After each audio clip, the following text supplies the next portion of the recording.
Hey guys, Austin here again, doing a quick just backer only video. I actually picked this up a couple of days ago.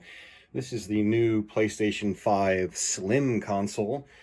I unfortunately sold my original PS5 last year. I needed some money and I've regretted it ever since. And so the other day I went ahead and placed an order for a new updated Slim model.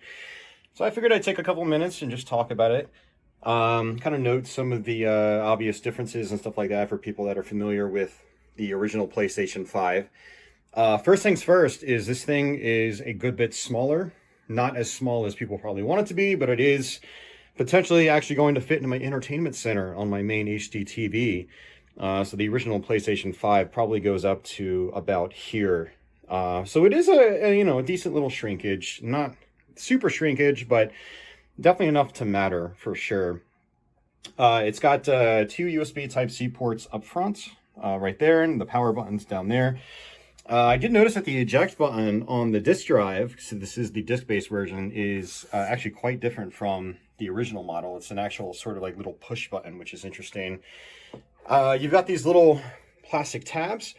Purpose for these is, and you have to install these manually, by the way, you just like clip them in, is to set the whole thing horizontally. So if you want to set it horizontal, that's what those little plastic tabs are for. Is you can see how they're providing support to the system.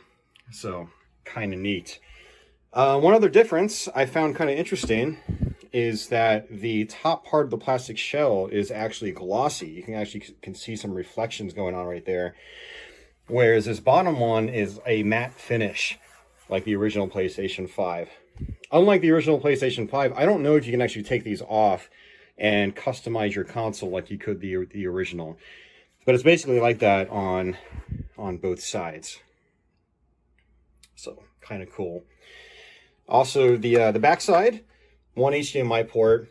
You've got your Ethernet jack. You've got two USB Type-C ports. Not Type-C, but USB 3.0 ports, I should say. And then your standard AV connector. Still an internal power supply, thankfully. But yeah, what I'm going to do real quick is go ahead and power it on. On the original PlayStation 5, you had LED strips that would light up on the top end. On this one, they're actually in the bottom now. So the bottom half lights up, the top half does not. So let's go ahead and turn this on. Go ahead and hit that power button. Now this thing is a dust magnet. I've only had it for a couple of days and it just keeps getting dusty. You can see it right there. It doesn't help that I have cats. Yep, turning white.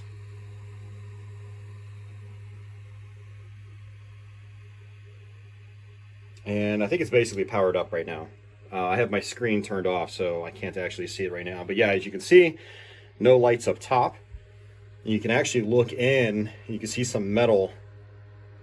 Yeah, I don't think you could really do that on the original model. They had covered up the internal parts actually pretty well in the first model. Not that you're going to really see that from a distance like this, but it is worth noting. So yeah, you can see the lights in there. Pretty cool.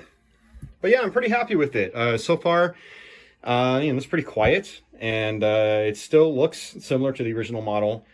And, I decided to leave these nubs in there. Normally, I would just set it vertical, but when I take it out to my living room, I might try to actually put it horizontally. So, but yeah, that's it. Also picked up quite a few games this past week. I've been restocking on old PS4 classics that I either missed out on or really enjoyed. Like I really enjoyed Redout. I definitely want to play that more. And stuff like Last Guardian, Neo 2, Death Stranding. Those are all games I've wanted to play but haven't really put any time into. And I did pick up some games from other consoles too, more of which I'm not going to talk about in this video. But I did get some Atari classics, which Leo out there would appreciate, and I got Mega Man 11. Maybe I could start working at that again. And had to have Tempest 4000. Had a DLC complication with my old Dead Cells copies, so I bought the Castlevania bundle, which just includes all the DLC.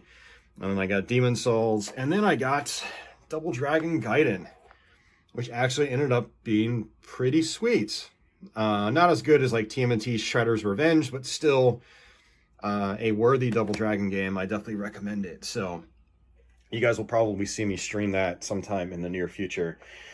But yeah, I'm going to get out of here. Thanks for watching. Thanks for continuing to support.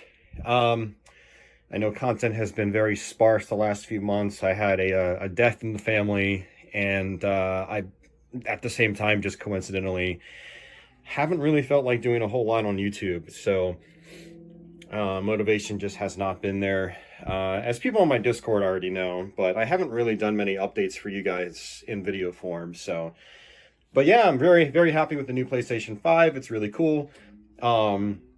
Yeah, I can't wait to play some more of it and catch up on some games that have been backlogged for a while. But yeah, you guys will see me more often. I'm going to be trying to work on probably some more retro playthroughs, try to knock out a few more, get more of those going on a more frequent basis, and, you know, try to get some live streams going. I did beat Legend of Zelda on the NES a few weeks back, and so I definitely want to do a live YouTube stream of that. I'd like to try to play some Double Dragon Gaiden on stream, and there's, you know, some other stuff. I'd like to do another Demon Souls playthrough on YouTube right there. And yeah, so stay tuned for that, guys. And again, thanks for kind of sticking with me throughout these last few months where I haven't really been posting many updates and stuff like that. But I do appreciate it, the continued support. And yeah, hopefully I'll see you guys soon. Take care.